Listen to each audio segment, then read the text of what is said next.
با نام یاد خدای مهربان سلام، نور، برکت، عشق و زیبایی در خاندانتان. امیدوار هستم همگی خوب و صحت و سالم و بردم هستید. شاه اسماعیل سامانی یک شخصیت تاریخی است برای ما تاجیکان که ما همواره با دولت پر اقتداری تأسیس نموده او یعنی دولت سامانیان افتخار میکنیم. عالمان و مورخان و جامعه شناسان، شرق شناسان وقتی که میخواهند به دولت سامانیان بها بدهند یا اون تاریخ نگارانی که همون دوره این تاریخ رو نوشتند یا بعداً تاریخ نوشتند، برایشان شخصیت شاه اسماعیل سامانی بسیار یک شخصیت نجیب است و همواره در کتاب‌ها از او با نیکی، با خیر یاد میکنند و در برابر عدالت پیشه بودن، خردمند بودن یک صفت ایشون بسیار با کثرت یاد می شود، یعنی بسیار زیاد یاد می شود و بسیار قریب شما در همه کتاب‌هایی که درباره خود شاه اسماعیل سامانی نوشته شده است یا تاریخ نگاران دیگری که درباره این دولت نوشتند، یک ویژگی این امیر را همواره بیان کردند که از زیاد تکرار کردن این حادثه پس معلوم می شود که این صفت، این عمل به شاه اسماعیل سامانی صدق می کند، یعنی راست می آید. در کتاب البدایه و نهایه ابن کثیر دمشقی جلد 11 از صفحه 116 تا 120 یک حادثه را نقل می کند ابن کثیر درباره شاه اسماعیل سامانی. میگه شاه اسماعیل سامانی بسیار علم دوست بود و در برابر که علم رو زیاد دوست می داشت، بسیار عالمان رو دوست می داشت، علما رو دوست می داشت و به نهایت تلاش میکرد که به عالمان و دانشمندان احترام بگذارد و این رو در عمل نشان میداد. میگه یک روز محمد ابن نصر مروزی که یک عالم خیلی مشهوری زمان بود و شاه اسماعیل به او احترام زیاد قائل بود، یک روز میگه به خبرگیری اسماعیل می آید و از قصر وقتی که وارد می شود آن هنگام میگه یک جلسه رسمی در دربار میگذشت و با محض اینکه میبیند این محمد ابن نصر مروزی از در وارد می شود، شاه اسماعیل سامانی از جای برمیخیزد و چند قدم میزند و محمد ابن نصر مروزی رو به آغوش میگیرد و خوش آمد میگوید و همین طریق میگوید همواره پیش عالمان و دانشمندان میخیست و آنها رو اکرام میکرد، آنها رو دوست میداشت، احترام میکرد. ولی همین لحظه وقتی که این کار رو میخواست برای محمد ابن نصر مروزی انجام بدهد، برادری این محمد ابن نصر مروزی از همصفان ابن جریر طبری، یکی از مورخان مشهور دیگر که ما و شما میشناسیم و با کتاب تاریخ طبری خیلی معروف است، میگه وقتی که این اکرام و این احترام رو برای محمد ابن نصر مروزی میکرد، همین هنگام برادر اسماعیل سامانی اسحاق این عمل رو دید و با تندی با برادرش اسماعیل برخورد کرد که تو شاه یک مملکت هستی، رهبر یک کشور هستی و تو در خراسان و ماوراءالنهر یک رهبر مقتدر هستی و نشاید که با پیش هر کس بخیزی و این گونه با رعیت برخورد کنی. میگوید این سخن برادرش اسحاق با اسماعیل نفارید، یعنی ناپسند بود و با او گفت که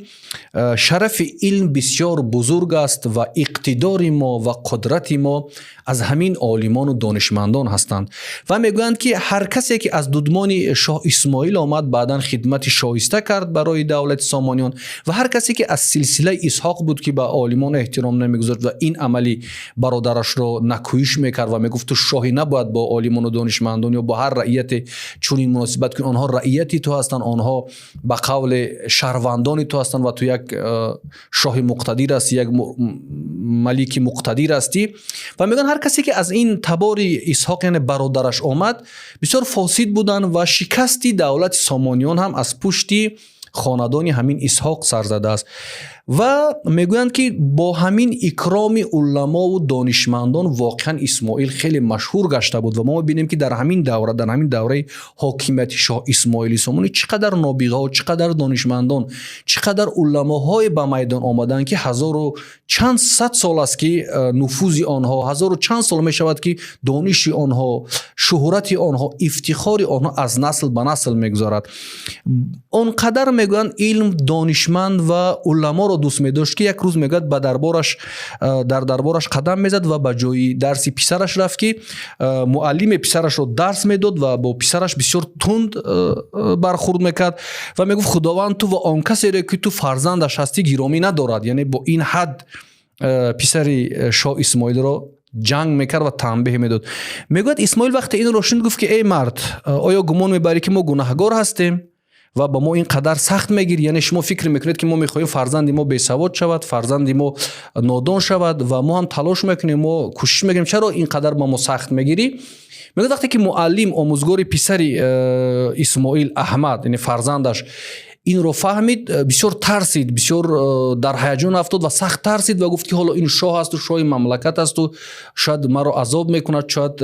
با من یگم ناسزا میگد. ولی این طور نکرد. میگوید شاه اسماعیل سامانی، شاه اسماعیل سامانی با خزینه‌دار گفت که به این استاد هدیه های زیاد بدهید، تحفه های زیاد بدهید تا ترسش گم شود، یعنی ترسش از بین برود و به تعلیم فرزند من با همین سختی ادامه بدهد. یعنی تا این درجه مورخان،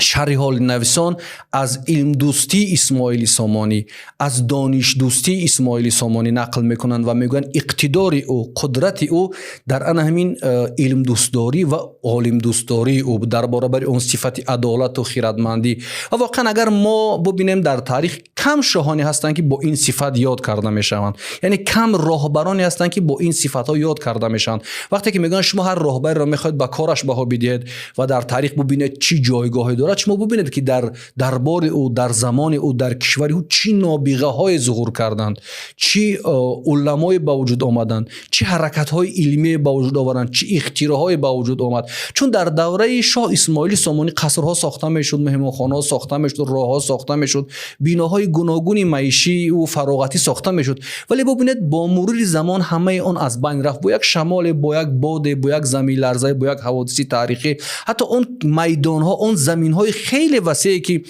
قلمرو اسماعیل سامانی داشت از بین رفتند. ولی نام او، کار او، علم دوستداری او و آن همون عالمانی که در دربار او یا در زمان حاکمیت او زندگی کردند و به وای رساندند، چقدر نسل به نسل و هزار سال می شود که علم، دانش، افتخار آنها از نسل به نسل انتقال می یابد و نام اسماعیل سامانی را همچون یک شاه علم دوست، همچون یک شاه عالم پرور، همچون یک شاهی با فضل با دانش زنده نگاه می دارد. و واقعا هم قدرت سامانیان، قدرت سامانی های اول در همین بود که بی نهایت عالمان را اکرام میکردند. یک روز میگه یک نفر پیش شاه اسماعیل سامانی آمد، از نسبش افتخار میکرد که در نسب من فلان است و فلان است و فلان. اسماعیل سامانی گفت که مرد آن است که از خودش بنازد، مرد آن است که سخن خودش را داشته باشد، مرد آن است که اندیشه خودش را داشته باشد، نه اینکه با بزرگان خود بنازد، یعنی خودش بزرگ باشد. یک روز دیگر میگن آمدن به شاه اسماعیل سامانی گفتن ما فلان مقبره رو باید احیا کنیم و اونجا باید این کنیم، آبادی کنیم، شما باید از خزینه پول جدا کنید. میگه در این پاسخ گرچند خیلی یک شخصی آبادکار و حلیم و مهربان بود، در همین اثنا به این پرسش چنین پاسخ داد، گفت که مرد آن است که با بازوی خود بنازد، نه اینکه با استخوان گذشتگان خود بنازد. واقعا وقتی که ما اگر شخصیت و کارنامه شاه اسماعیل سامانی را درست بیاموزیم، بیشتری حالت اکثر مورخان به این تاکید میکنند که علما را گرامی می‌داشت، یک مردی بسیار مؤمن بود، یک مردی باورمند بدین بود، علما را دوست می‌داشت، دانشمندان را دوست می‌داشت، نه بس از کدام که نه بس از آنه که آنها در کدام علم، در کدام مرتبه، در کدام جایگاه بودند، همواره تکیهش، احترامش و افتخارش حتی میگن در همون زمان با عالمان و دانشمندان زمانش بود. اگر شما میخواید که این گونه قصه های جالب رو بیشتر مطالعه کنید، این کتاب اسماعیل سامانی گرد آورنده ابراهیم نقاش، واقعا این کتاب خیلی خوب است، ولی از کتاب های معتبر در اینجا قصه های خیلی جالب جمع آوری شده است. خواهش میکنم از اونایی که شاید نتونن اون جلد کتاب ها رو مطالعه کنند، چون بسیاری اون کتاب ها به عربی هستند، به دیگر زبان هستند، متاسفانه با زبان تاجیکی ما خیلی مواد های کم داریم، یعنی اون فقط درباره دولت سامانی، اقتدار دولت سامانی، ولی در شأن خودی همین اسماعیل سامانی ما خیلی کتابای کم داریم. یک رمان خوبی هم داریم از استاد محمد صالح زمان، دیوار خراسان. من توصیه میکنم که اون کتاب رو هم درباره شخصیت اسماعیل سامانی مطالعه کنید. و واقعا انا همین جنبه حیاتی شاه اسماعیل سامانی اگر نیک بینگریم در زمان امروز برای ما یک الگو است، برای ما یک افتخار است. پیشرفت های هر کشور، قدرت هر کشور و راهبری همون کشورها در احترام عالمانشون است، در جایگاه عالمانشون است. واقعا میگن در هر کشوری که عالم و دانش و علم گرامی شد و قدر یافت، آن کشور حتما به سعادت میرسد، حتما به رفاه میرسد. علم دوست باشیم، عالم دوست باشیم و به عالمان و دانشمندان خود احترام بگذاریم که این باعث عزت و سربلندی ما در هر زمانی خواهد بود. باقی کامگار و تنسیت و خانه آباد و پیروز بمانید.